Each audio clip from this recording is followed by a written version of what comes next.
乡亲啊，继续来看，这是正港的流水席流水席。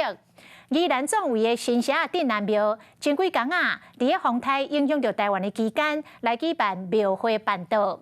因为风台外围环流的影响，透大风变大雨，结果这个办道的布棚去大风甲吹甲掀掉去，道顶的汤是愈啉愈多，当场将做真正的流水席，互乡亲一世人难忘。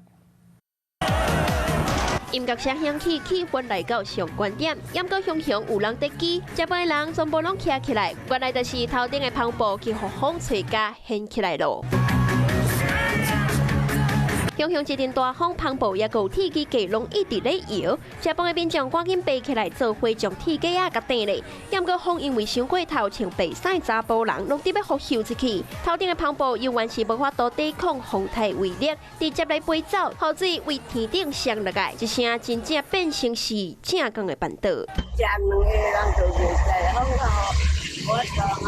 我先跑，为了安全嘛，会有点危险，所以就快点回家好了。因为那天风雨还蛮大的。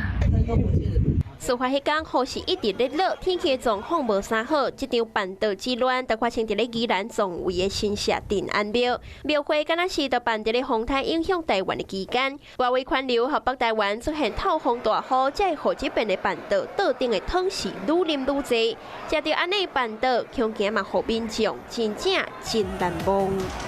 晚间9点，邀请您与世界同步，60分钟掌握全球脉动。What News 9，陈雅玲世界晚报给您崭新视野。